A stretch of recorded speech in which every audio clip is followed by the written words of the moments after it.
여러분 잘 지냈어요? 네, 우리 하나님 말씀 우리 같이 한번 보도록 하겠습니다. 오늘은 제가 이미 그 말씀 제가 보내드렸었죠. 주일 메시지 카톡으로 이렇게 보내드렸었는데 제목이 니 지금 어되고 그죠? 네, 니 지금 어되고라는 제목으로 하나님 말씀 전하도록 하겠습니다. 우리 성경 말씀 같이 한번 읽어볼까요? 24절에서 27절까지 말씀인데요. 네. 그러므로 누구든지 나의 이 말을 듣고 행하는 자는 그 집을 반석 위에 지은 지혜로운 사람 같으리니 비가 내리고 창수가 나고 바람이 불어 그 집에 부딪히되 무너지지 아니하나니 이는 주추를 반석 위에 놓은 까닭이요. 나의 이 말을 듣고 행하지 아니하는 자는 그 집을 모래 위에 지은 어리석은 사람 같으리니 비가 내리고 창수가 나고 바람이 불어 그 집에 부딪힘에 무너져 그 무너짐이 심하니라. 아멘. 네, 감사합니다. 오늘 제목은 니 지금 어디고 그죠? 나에게 내가 지금 서 있는 위치, 내가 지금 어디에 서 있는지에 대해서 한번 돌아볼 수 있는 그런 시간 됐으면 좋겠습니다. 여러분 방학 시작했죠? 방학을 시작해서 이제 좀 푹 쉬고 있는 우리 청소년들도 있고 우리 학생들도 있고 또 수업 일수를 맞추기 위해서 어쩔 수 없이 지금도 계속해서 통학하고 있는 또 학생들도 있으리라 생각합니다. 여러분 어때요? 방학 한 며칠째 지금 보내고 있는데 여러분 잘 살고 있습니까? 잘 지내고 있습니까? 이대로 잘 살면 되겠다라는 그런 확신이 들어요. 가끔 우리가 살다 보면 내가 어떻게 살아야 될지 길을 잃을 때가 있잖아요. 우리 인생에도 이런 내비게이션이 있었으면 좋겠다 하는 그런 생각이 들 때가 있습니다. 요즘 내비게이션 잘 안 쓰죠. 요즘 다들 또 스마트폰 쓰니까 스마트폰에 있는 좋은 내비게이션 앱들 있잖아요. 뭐 네이버 길찾기라든지 아니면 뭐 티맵이나 카카오 맵 같은 것들 여러 가지 있을 텐데 어쨌든 원리는 다 비슷합니다. 내비게이션의 원리가 뭐죠? 제일 처음에 내가 지금 어디에 서 있는지 현재 위치를 GPS를 통해서 탐색을 하잖아요. 그죠? 그리고 GPS를 이렇게 탐색이 돼서 내 위치가 어딘지를 딱 찾으면 그다음 해야 될 일은 뭐죠? 내가 가고 싶은 목적지, 어디를 갈 것인가라는 목적지를 설정하게 됩니다. 그러면 이제 경로가 쭉 나오게 되는 거죠. 우리 인생에도 이런 내비게이션이 있었으면 참 좋겠어요. 그죠? 내가 어디로 가야 될지, 무엇을 해야 될지, 어디로 어떤 선택을 하면서 살아야 될지를 잘 보여주는 그런 경로를 알려주는 내비게이션이 있었으면 참 좋겠는데 우리가 이 내비게이션을 따라서 운전을 하다 보면요. 항상 이 길대로 가지 않을 때가 있어요. 그죠? 어, 내가 꺾어야 될 곳, 또 회전을 해야 될 곳, 우회전, 좌회전 해야 될 것을 가끔 일찍 틀어버린다든지 다른 길을 이렇게 빠진다든지 실수를 한다든지 하는 그런 경우가 생기는데 그렇게 내가 가려고 했던 이 경로를 이탈했을 때 어떤 안내 음성이 들리죠? 예, 경로를 이탈하였습니다 하는 그런 이야기가 나오죠. 우리 살다 보면 이렇게 우리가 삶의 경로를 이탈할 때가 있어요. 멘붕이 오죠. 내가 어떻게 살아야 할지. 지금까지 내가 이 길이 맞다고 생각하고 쭉 걸어왔는데 아니야. 특히 이제 고학년들, 고등학교 2학년, 3학년 고학년들은 요즘 멘붕이 좀 많이 올 거예요. 내가 그동안 이 길만 팠는데 내 진로는 이것이 확실하다고 생각하고 쭉 그 길로만 준비하고 달려왔는데 음 걷다 보니까 내가 이제 길을 잃어버린 것 같은 세상에 홀로 남겨진 것 같은 그런 막막함을 느낄 때가 있겠죠. 근데 경로를 이탈하였습니다 하고 끝나 버리나요? 제가 이제 내비게이션을 가지고 운전하다가 참 은혜 받은 문구가 하나 있어요. 그다음 문구인데 뭐겠습니까? 바로 경로를 재탐색합니다. 이런 문구가 저한테 참 하루는 좀 와닿더라고요. 길을 잃어버릴 수 있어요. 목사님 같은 경우도 처음부터 여러분만 할 때 중학교, 고등학교 때 '목사가 돼야겠다.'라는 이런 마음을 처음부터 먹었던 건 아닌 것 같아요. 어 저도 이렇게 길 찾는 데 상당히 어려웠습니다. 세상에서 제일 힘든 게 자기 길 찾아가는 거잖아요. 그죠? 한 가지 길을 딱 짚고 갔는데도 이제 '이 길이 아닌가 보다.' 싶어서 막 기웃기웃하는 것 괜찮습니다. 중요한 건 우리가 다시 경로를 재탐색할 수 있는 힘이 필요하다는 거죠. 내비게이션이 어떻게 경로를 새롭게 재탐색할 수 있을까요? 그것은 우리의 위치가 어디에 있는지를 알고 있고 또 우리가 가야 할 분명한 목적지가 어딘지를 알고 있기 때문에 얼마든지 우리가 길을 잃어버려도 다시 경로를 재탐색할 수 있는 거예요. 그래서 우리 청소년 여러분들도 살다가 내가 길을 잃어버린 것 같은 '내가 어떻게 살아가야 될까.'라고 이렇게 막막할 때는 괜찮아요. 내가 지금 어디 있는지 오늘 설교 제목 "니 지금 어디고." 그죠? 내가 지금 어디에 있는지를 잘 한번 다시 한번 돌아보고 하나님께서 내가 어디를 가기를 원하시는지 그 목적지를 그건 이제 저는 이제 사명이라고 말하는데 내 사명이 뭔지를 분명하게 깨닫는 사람은 살다가 길을 잃어도 다시 경로를 재탐색해서 바른 길 갈 수 있다고 저는 믿습니다. 오늘 설교 말씀 니 지금 어디고라는 이 말씀인데 지난주 말씀 혹시 기억나세요? 지난주 참여한 우리 청소년들도 있고 아닌 청소년들도 있겠지만 지난주 못 온 분들을 위해서 간단하게 제가 좀 요약을 해 드릴게요. 교회라는 말을 성경에서 제일 처음 쓴 구절이 지난주 살펴봤던 마태복음 16장 16절이에요. 그죠? 18절. 16절에서 18절 사이에 예수님께서 하셨던 이 에클레시아라는 단어가 성경 전체에서 처음 쓰여요. 마태복음 16장에서 제일 먼저 교회라는 말이 쓰이는데 이 에클레시아라는 말, 이 에클레시아라는 말의 뜻이 무엇일까? 뭐 여러 가지로 번역할 수 있겠는데 우리 예전에 계셨던 이 에클레시아를 번역하신 선교사님들은 가르칠 교자를 썼었어요. 가르칠 교. 그래서 교회. 교회라는 곳은 하나님 말씀을 가르치고 하나님 말씀을 배우는 성경을 가르치고 배우는 곳이 곧 교회다 이렇게 생각하셨던 것 같아요. 근데 대천덕 신부님 같은 분들은 교회는 단순히 배움만, 지적인 나눔만 있는 곳이 아니라 하나님과의 교제, 사길 교자를 써서 하나님과의 교제 그리고 이웃과의 교제가 참 중요하다. 그래서 사길 교회 교회를 지향하는 그런 분이 계셨어요. 근데 정확하게 말하면 사길 교도 아니고 또 가르칠 교도 아니라 교회를 제대로 번역하려면 어떻습니까? 에클레시아라는 말은 부르심을 받은 사명 공동체다라고 이렇게 제가 말씀드렸었죠. 부르심을 받은 사명 공동체. 에클레시아라 말 뜻이 어디서 불렀다는 뜻이에요. 하나님께서 어떤 미션을 주기 위해서 여러 사람들, 이 무리들 중에서 특별히 누구를 선택해서 부르셨다는 거예요. 미션을 주기 위해서, 사명을 주기 위해서. 그래서 교회는 교회만이 가지고 있는 하나님이 주신 위대한 사명이 있다라는 걸 좀 기억해 주셨으면 좋겠는데 그런 이 교회, 우리가 교회인데 이 교회는 아무나 되는 건 아니에요. 지난주 말씀 보니까 예수님께서 이렇게 말씀하셨어요. 아무데나 주님께서 교회를 세우겠다고 말씀하시지 않고 내가 이 반석 위에 교회를 세우겠다라고 말씀하셨죠.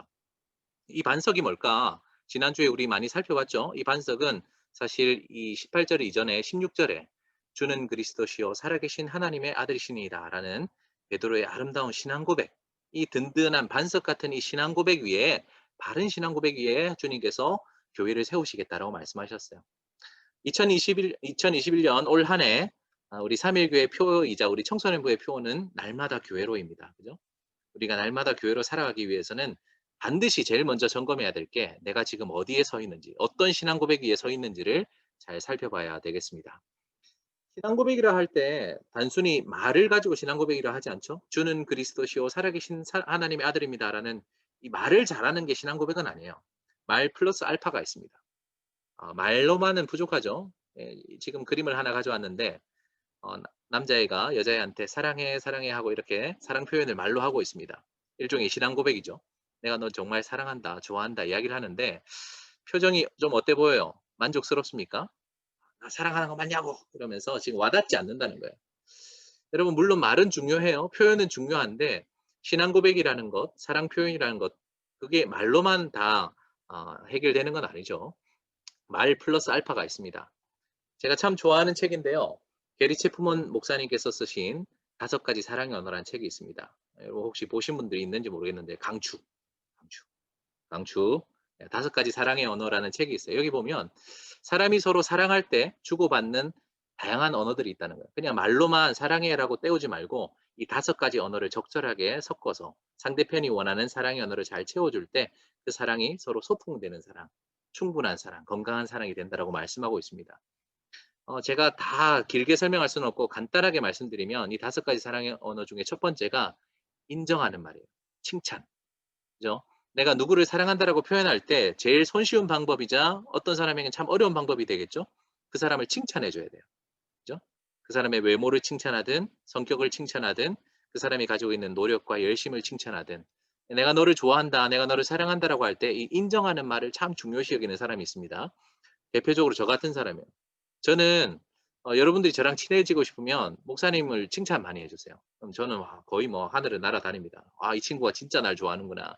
저는 칭찬에 목말라요. 그래서 사람들마다 다양한데 이 칭찬을 정말 좋아하는 사람들이 있어요. 저도 사실 이런 칭찬을 통해서 서로 친해지고 또 사랑을 표현하는 것을 편하게 생각할 때가 있습니다. 자, 두 번째로 사랑의 언어는 함께하는 시간도 있어요. 함께하는 시간. 그죠? 사랑한다는 이런 표현을 잘 못해도 같이 시간을 많이 보내주는 사람이 있어요. 그죠? 예를 들어서 여러분 경험이 있는지 모르겠는데 장례식장 같은 데 있잖아요. 장례식장 같은 데 가면 사랑하는 사람을 이렇게 잃어버리고 참 슬퍼하는 사람이 있죠. 그 사람에게 무슨 말이 필요하겠어요? 무슨 말로 내가 위로를 해줄 수 있겠어요? 그래서 내가 이 친구를 위로해 주고 싶고 이 사람을 위로해 주고 싶으면 시간을 같이 보내주는 거야. 그죠? 그래서 같이 밤을 새워 주고 같이 그 자리를 묵묵하게 지켜주는 것. 이런 것도 사랑을 표현하는 언어다. 세 번째는 선물이에요. 선물 참 중요하죠. 여러분 사랑을 표현하는 아주 좋은 효과적인 방법이 선물을 주고받는 거예요. 선물이라는 것은 뭐 큰 걸 바라는 게 아니잖아요. 그죠? 우리 자매들도 이렇게 큰 선물 바라지 않죠. 조그마한 선물 바라잖아요. 3캐럿 이런 거. 그죠? 조그마한 선물을 우리가 받으면서 서로가 나를 얼마나 생각하는지, 내가 어떤 것을 소중히 여기는지 이런 것들을 주고받는. 선물도 참 중요합니다. 그다음에 스킨십이 있어요. 사랑을 표현할 때 서로 이렇게 안아주고 하이파이브하고 그죠? 어깨 두드려주고 하는 이런 스킨십이 정말 중요한 사랑의 언어이기도 합니다. 마지막은 봉사예요. 저희 아내가 이 봉사를 아주 중요한 사랑의 언어로 생각해요. 그래서 제가 아무리 말로 여보 정말 사랑해요. 당신은 최고의 아내예요. 이렇게 말해도 전혀 와닿지 않아. 저희 집사람이 좋아하는 필요로 하는 사랑의 언어는 선물과 봉사예요. 돈이 많이 들고 에너지가 많이 들어요. 자, 사람들마다 이렇게 자기가 원하는 사랑의 언어들이 있습니다. 여러분들은 어떤 사랑의 언어를 선호하시고 어떤 사랑의 언어를 받고 표현하는 걸 좋아하세요? 네, 근데 오늘 이 사랑의 언어에 대해서 이야기한 거는 단순한 뭐 연애나 사랑의 기술을 알려드리려고 하는 것이 아니라 제가 진짜 드리고 싶었던 말은 하나님도 이 사랑의 언어가 있으시다는 거예요. 우리 하나님께 여러분들이 신앙 고백할 때 그냥 말로만, 그죠? 입술로만 주여 그리스도여, 그죠? 살아계신 하나님의 아들이시여 이렇게 말로만 하는 것이 하나님의 사랑의 언어일까? 하나님이 원하시는 사랑의 언어는 뭘까? 여러분 뭘 것 같으세요? 성경 말씀을 보면 요한복음 14장 15절에 이렇게 되어 있어요. 너희가 나를 사랑하면 뭘 지키리라? 나의 계명을 지키리라. 요한복음 14장 21절은요. 나의 계명을 지키는 자라야 나를 사랑하는 자니라고 이렇게 말씀했습니다. 둘 다 일목요연하죠. 상통하게 뭐라고 이야기를 하고 있습니까? 하나님의 사랑의 언어는 계명을 지키는 거다. 순종하는 거다라는 거예요. 말로만 하나님 사랑해요. 주님, 주님은 나의 구원자세요. 이런 게 아니라 주님이 하셨던 그 말씀, 성경에 있는 말씀을 지키는 것, 순종하는 것, 그것이 우리 주님의 사랑의 언어다라는 걸 기억했으면 좋겠습니다. 그래서 이런 말씀도 있죠. 마태복음 7장 21절에 뭐라고 되어 있어요. 나더러 주여 주여 하는 자마다 다 천국 들어가는 것이 아니고 다만 하늘에 계신 내 아버지의 뜻대로 행하는 자라야 들어가리라 라고 이렇게 말씀하셨어요. 아버지의 뜻대로 행하는 것, 순종하는 것, 그죠? 하나님의 계명을 지키고 말씀대로 살아가는 것이 주님의 기뻐하시는 사랑의 언어다. 주님이 기대하시는 신앙 고백이다라는 거예요. 그래서 우리는 하나님을 사랑한다면 하나님 앞에 바로 신앙 고백한다면 그것은 단순히 말로만 떼우는 것이 아니라 하나님 말씀을 잘 지키고 순종하는 것이다라는 것을 꼭 기억해 줬으면 좋겠습니다. 오늘 본문은 예수님의 가장 유명한 설교, 산상보원이라는 설교의 결론 부분이에요. 오늘 우리가 읽었던 마태복음 7장에 있는 말씀들 24절은 이렇게 시작하죠. 그러므로라고 이렇게 시작하고 있어요. 이 말씀 무슨 말씀이냐면 제가 얼굴 좀 올릴게요. 올라가라. 네. 우리 주님께서는 오늘 이 말씀을 통해서 쭉 많은 설교를 하셨거든요. 산 위에서 정말 보석 같은 말씀을 많이 주셨는데 결론이 뭐냐면 내가 여러 말을 했는데 이 말을 너희는 잘 지켜야 된다. 순종해야 된다라는 이 말씀을 하시고 싶으셨어요. 그래서 결론적으로 이 순종이 얼마나 중요한가를 드러내기 위해서 하나의 비유를 들려주시면서 오늘 이 설교를 마무리하시죠. 두 종류의 사람을 소개하십니다. 성경 말씀 오늘 본문의 24절과 26절에 있는 말씀인데요. 먼저 24절과 26절에 각각 어떤 사람이 등장하고 있는지 한번 볼까요? 24절에는 어떤 사람이 등장하죠? 집을 짓는데 어디 위에 지었어요? 네, 반석 위에 지은 사람. 그런 사람은 지혜로운 사람이다 그랬고요. 두 번째 어떤 사람이 등장합니까? 집을 짓는데 어디다가 지었어요? 네, 모래 위에 지었죠. 이런 어리석은 사람이 있습니다. 여러분 반석 위에 집을 지어야 될까요? 모래 위에 집을 지어야 될까요? 당연한 거죠. 이거는 초등학생들한테 물어도 다 압니다. 튼튼한 기초가 잘 놓여 있는 이 반석 위에 집을 지어야겠죠. 그런데 이 두 사람의 공통점이 있고 차이점이 있어요. 잘 보세요. 이 두 사람의 공통점이 뭐냐면 이 말을 둘 다 들었다는 거예요. 하나님의 말씀을 듣고 이거는 24절, 26절 똑같아요. 반석 위에 집 지은 사람이든 아니면 모래 위에 집 지은 사람이든 둘 다 하나님의 말씀을 뭐 했다? 들었다는 거예요. 오늘 지금 이 시간 보니까 참석자가 한 21명 정도 되는데 이렇게 많은 우리 청소년부 우리 학생들이 같이 이렇게 말씀을 듣고 있는데 듣는 거는 누구나 다 할 수 있다. 그죠? 예수님 말씀 듣는 거 참 대단한 일이에요. 설교 말씀도 듣고 하나님 말씀 듣는 것은 참 훌륭한 일인데 말씀을 듣는 건 누구나 할 수 있다. 근데 차이점이 뭐예요? 차이점은 24절에 지혜로운 사람은 말씀을 듣고 행하였다, 순종하였다는 거고 26절은 어리석은 사람은 어떻게 해요? 말씀을 듣고 행하지 않았다는 거예요. 여러분 그동안 수많은 설교 말씀 들었을 거예요. 그죠? 여러 목사님들 통해서 특별히 우리 청소년부는 얼마나 많이 목사님들이 바뀌었어요. 목사님, 전도사님, 강도사님 너무 많이 바뀌면서 너무 다양한 스타일의 많은 말씀들을 들었는데 어때요? 여러분 그 말씀대로 지금 행하고 있습니까? 아니면 행하지 않고 있습니까? 사랑하는 우리 청소년 여러분, 여러분들은 지금은 멀쩡해 보여요. 하나님 말씀도 잘 듣고 아주 견실한 믿음을 가지고 있는 그런 청소년의 시기를 지나고 있는 것 같은데 결국 우리가 하나님 말씀대로 행하지 않고 계속 듣기만 하고 살아가는 모래 위에 집 지은 사람은 언제 그 집의 진가가 드러나냐면 오늘 읽었던 25절, 27절 말씀 보면 비가 내리고 창수가 나고 홍수를 말하는 거예요. 바람이 불고 태풍이 불고 이럴 때 삶의 어려운 일이 찾아올 때는 와장창 무너진다는 거예요. 내가 평소에 하나님의 말씀을 듣고 그 말씀대로 행하는 삶을 계속 살아가던 사람은 어때요? 삶의 어려운 일들, 비가 내리고 창수가 나고 바람이 부는 이 비유죠, 그죠? 내 삶에 어려움이 찾아왔을 때 흔들리지 않는데 내가 평소에 하나님 말씀을 듣기만 듣고 흘려버리면 어때요? 이런 어려움이 찾아왔을 때 우리가 그냥 속수무책으로 다 당하게 된다는 거죠. 우리 간절히 바라고 있는 이 코비드 백신입니다. 예, 코로나 백신이 빨리 우리가 지금 사모하잖아요, 그죠? 올해 2월 달, 3월 달에는 접종할 수 있을 것 같은데 어때요? 우리가 지금 당장 코로나는 걸리지 않았지만 미리 예방 주사를 맞아 놓고 우리가 어려움을 이길 수 있듯이 여러분 아직까지 중학생, 고등학생 때 그렇게 큰 인생의 어려움, 비가 내리고 창수가 나고 바람이 부는 것 같은 그런 어려움을 닥치기 전에 어떻게 해야 될까요? 하나님 말씀대로 반석 위에 집 짓는 그런 우리 청소년부 돼야 되겠죠? 니 지금 어디고라는 말씀으로 계속 말씀 전하고 있는데요. 여러분들은 어떻습니까? 이 자리에 계신 분들이 다 하나님 믿고 있나요? 어때요? 저는 그러길 원합니다. 이 자리에 있는 21명이 모두 다 하나님을 알고 하나님을 믿고 하나님 말씀대로 살아가기를 간절히 바라는데 어때요? 여러분들은 정말 하나님 믿는다라고 자신 있게 말할 수 있어요? 이 자리에 와서 말씀 듣고 있는다고 해도 글쎄 하나님 말씀대로 잘 살아갈 수 있을까? 어, 우리가 하나님 믿을 때 여러 가지 문이 있습니다.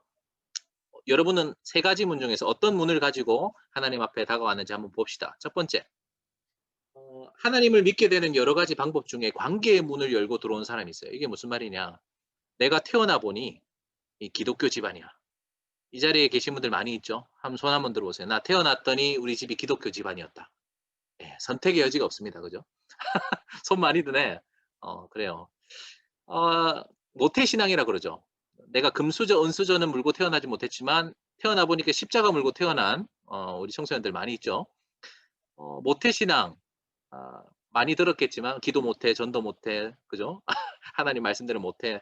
그래서 모태신앙이라 그러잖아요. 내가 이게 어찌 보면 정말 진심으로 내가 예수님이 필요해서 예수님을 체험적으로 또는 예수님을 정말 인격적으로 만나기 전에 강제로, 그죠? 가정의 평화를 위해서 엄마가 용돈 안 주니까 집안이 시끄러워지니까 효도하는 의미에서 이렇게 교회에 많이 다닌 청소년들이 있죠. 그리고 혹시 친구 때문에 친구가 교회 가자 그래서 또는 좋은 선생님을 만나 가지고 그렇게 교회를 다닌 그런 청소년들도 있으리라 생각합니다. 관계의 문. 이 관계의 문을 열고 예수님을 믿으러 들어온 사람들이 있어요. 상당히 많을 거라고 저는 생각합니다. 두 번째, 어떤 문을 열고 하나님을 만나러 왔나? 이 중에는 아주 특별한 체험을 가지고 하나님을 만나러 온 그런 청소년들도 있으리라 생각해요. 어, 가끔 이렇게 보면 청소년들 중에는 굉장한 삶의 어려운 위기를 만났을 때 그때 하나님 앞에 간절히 기도했어요. 하나님 정말 살아계시다면 제 기도를 들어주십시오. 이런 간절한 기도 끝에 하나님이 어떤 신비로운 현상을 보여주시고 환상을 보여주시고 또 어떤 기적을 체험하게 해주셔서 정말 하나님 살아계시는구나 라는 간증거리들이 그죠? 그런 간증거리들 덕분에 내가 하나님을 믿게 되는 체험의 문을 통해서 하나님 믿게 되는 그런 경우도 있어요. 마지막은 이건 좀 특별한 케이스인데 삶에 대한 좀 진지한 고민들 어떤 굉장히 큰 '내가 인생이란 무엇일까? 진리란 무엇일까? 정말 신은 존재하는가?' 라는 이런 진지한 고민 끝에 책도 읽고 성경도 보고 하다가 그렇게 하나님 믿게 되는 그런 케이스들도 있어요. 이걸 탐구의 문이라고 합니다. 여러분은 어떠세요? 여러분은 이 세 가지 문 중에서 하나님을 어떻게 알게 되었고 어떻게 믿게 되었는지 한번 고민해 봤으면 좋겠습니다. 이게 뭐냐면요. 물이 지금 끓고 있잖아요. 어떤 액체든 고체든 끓는 점이라는 게 있습니다. 쭉 이렇게 이제 쭉 이렇게 고체 상태 혹은 액체 상태로 있다가 이것이 딱 어느 정도 끓는 점이 되면 기화된다고 그러죠. 그런 끓는 점 이야기를 좀 하고 싶은데 이 사람들에게도 이 신앙을 가지게 되는 끓는 점들이 좀 다른 것 같아요. 예, 금사빠라는 말 많이 들어봤죠. 금사빠, 금방 사랑에 빠지는. 그래서 수련회 때 뜨거운 말씀 한번 듣고 찬양 집회 가서 하나님 하면서 하나님 만나고 이렇게 바로 이렇게 주님을 영접하는 그런 친구들도 있어요. 끓는 점이 좀 낮은 거죠. 제가 절대 비하하는 건 아닙니다. 저도 그렇게 주님을 영접했거든요. 굉장히 간단하게 이렇게 몇 가지 이렇게 정보를 받지 않고 몇 번의 체험을 가지고도 하나님 살아계신 것을 체험하고 또 하나님 앞에 내 인생을 바치는 그런 끓는 점이 좀 낮은 친구들이 있어요. 근데 요즘 많은 청소년들은 이 끓는 점이 상당히 높아. 그래서 이게 어떻게 관계의 문을 통해서 들어왔든 체험의 문을 통해서 들어왔든 아니면 탐구의 문을 통해서 들어왔든 결국에는 내가 충분히 납득이 될 만한 정보가 필요하다는 거예요. 여러분 핸드폰 하나를 구입해도 그죠?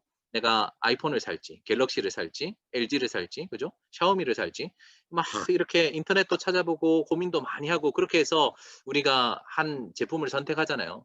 근데 예수님을 주님으로 영접하는 이 반석 위에서는 이 신앙 고백을 든든히 하는 이 일을 우리가 쉽게 할 수 없다는 거예요. 충분한 끓는 점이 필요하다.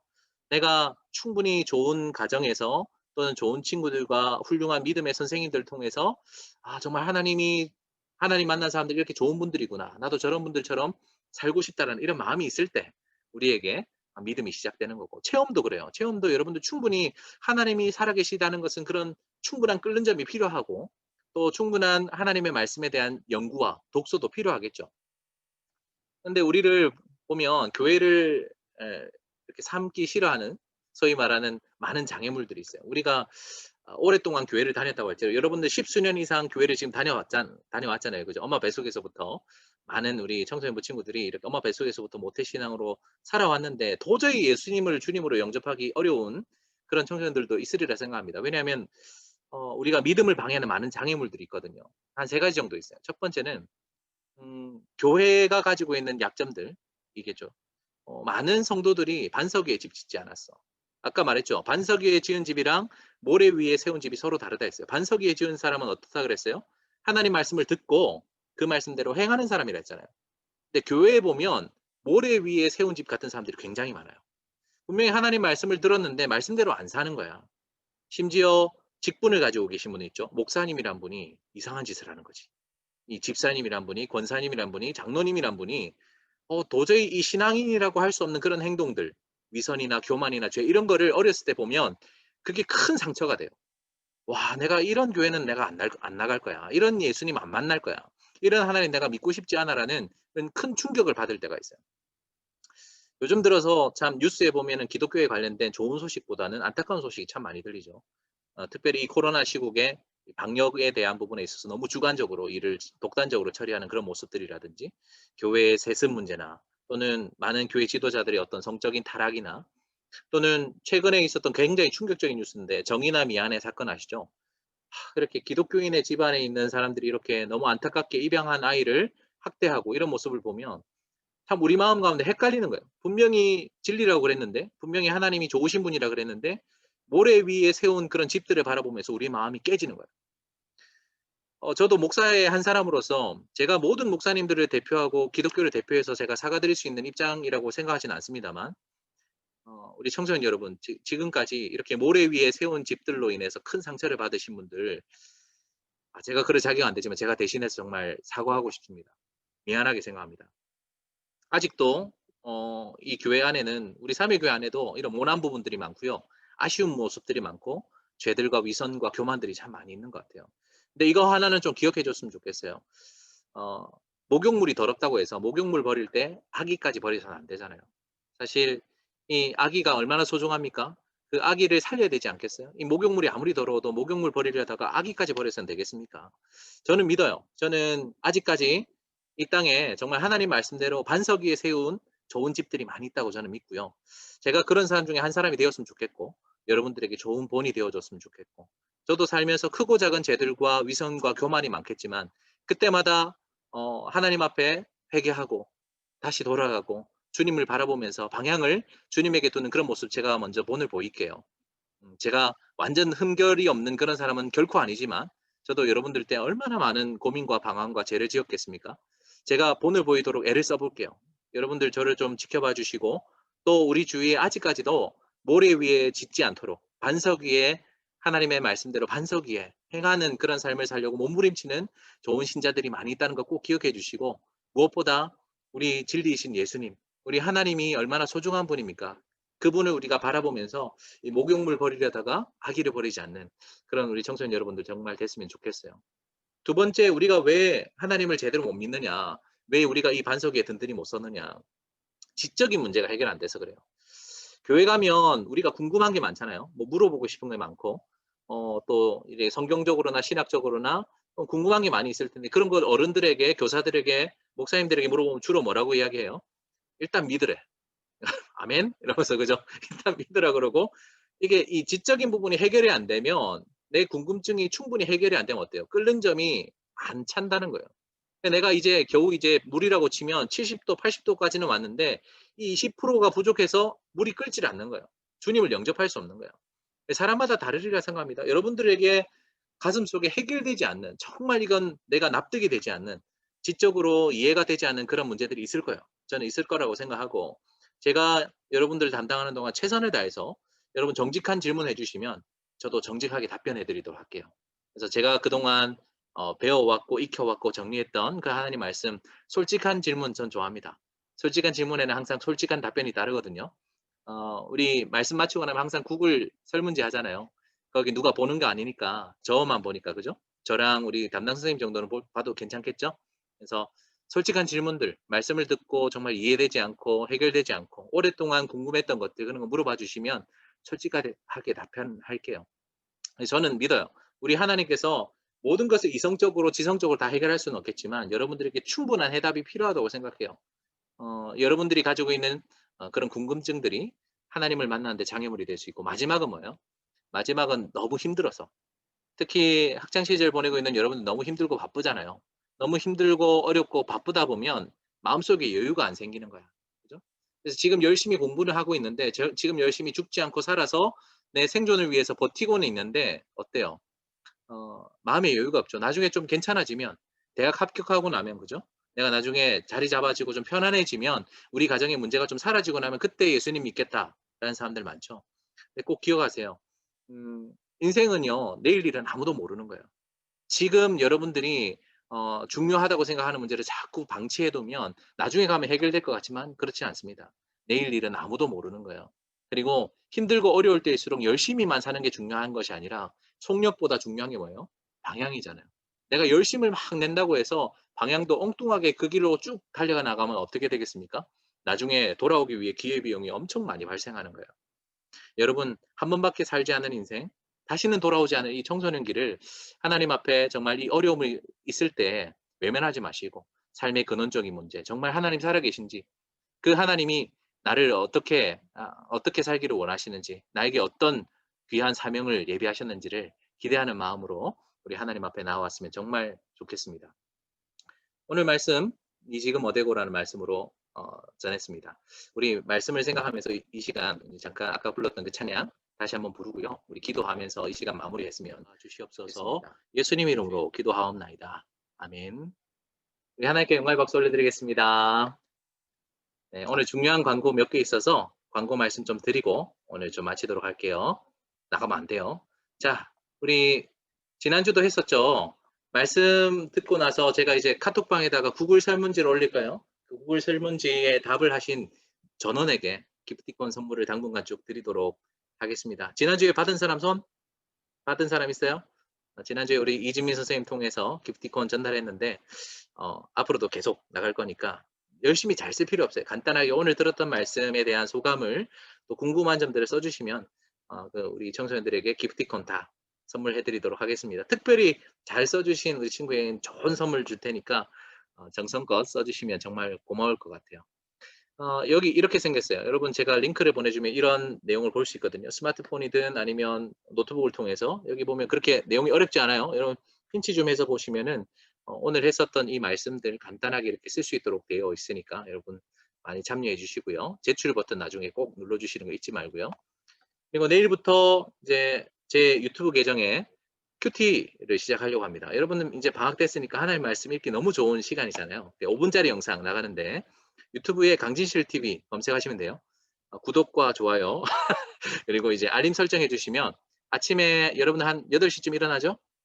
8시쯤에 제가 이렇게 송출할 수 있도록 그렇게 할 테니까 준비물은 날마다 주님과 교제가 있으면 제일 좋고요. 없으신 분들은 그냥 성경책만 있으면 돼요. 성경책이랑 노트 만 있으면 여러분들 큐티를 도울 수 있도록 5분이면은 그렇게 길지 않잖아요. 내일부터 시작되니까 월요일부터 토요일까지 매일 아침 8시에 오픈을 해서 여러분 편한 시간대 언제든지 들을 수 있도록 제가 올려놓겠습니다.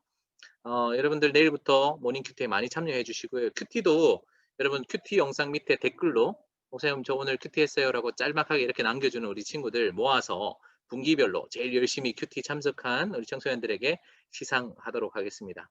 상도 상이지만 여러분 매일 아침마다 하나님 말씀 듣고 그 말씀으로 은혜 받고 시작하면 얼마나 좋겠어요. 그죠? 모닝 큐티 여러분들 내일부터 기대해 주시고요. 강진실 TV 알겠죠? 유튜브에 강진실 TV 쳐서 구독 눌러주시면 좋겠습니다. 네. 너무 수고 많았고요. 오늘도 이렇게 하나님 주신 은혜들을 가지고 이번 한 주 잘 살아가길 바랍니다. 다음 주 또 만나고 내일부터 시작하는 모닝 큐티 때도 볼 수 있었으면 좋겠습니다. 다들 수고 너무 많았어요. 우리 한번 인사하고 마칩시다. 수고했습니다.